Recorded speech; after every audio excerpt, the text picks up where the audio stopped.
अमरावतीत आरटीओ कार्यालयातील कर्मचारी बेमुदत संपावर गेले आहेत. मोटर वाहन विभाग कर्मचारी संघटनेच्या वतीने सेवा प्रवेश नियम, पदोन्नती आणि इतर प्रलंबित मागण्यासाठी हे आंदोलन सुरू करण्यात आले आहे. राज्यभरातील प्रादेशिक परिवहन कार्यालयामध्ये या संपाला उत्स्फूर्त प्रतिसाद मिळत असून अमरावती जिल्हाही त्याला अपवाद ठरला नाही.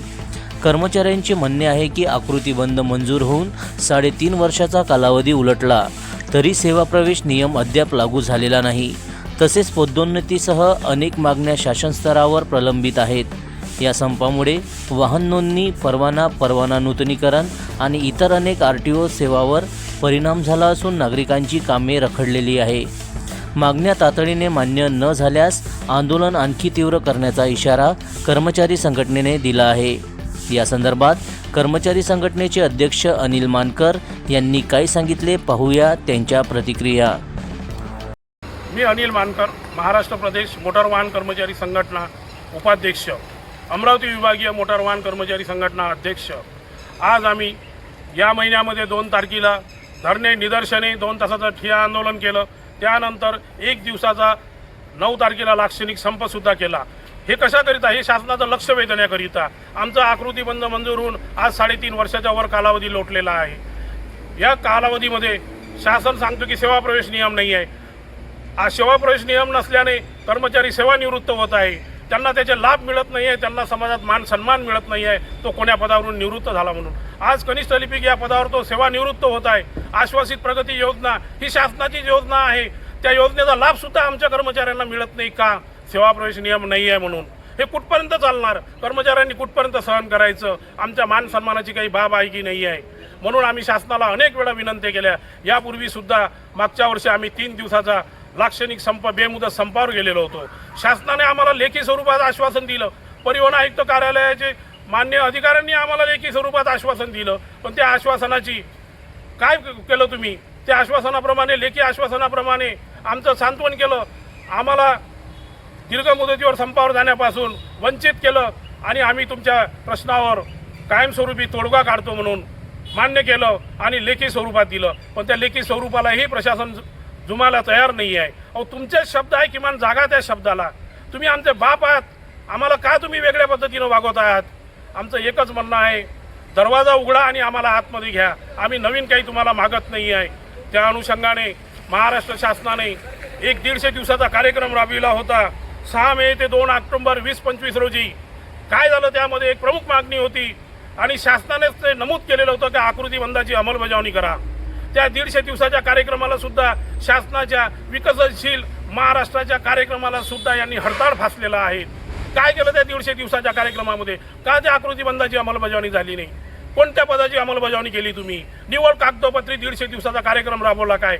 आम्ही शासनाचे शिपाई आहोत. आमच्याकडे समाज मोठ्या मनाने बघतोय. विंडोवर आम्ही असतो, पब्लिकमध्ये आम्ही असतो. आमच्या प्रतिमेचं काय? आमची प्रतिमा तुम्ही जपाल तर शासनाची प्रतिमा उंचावेल.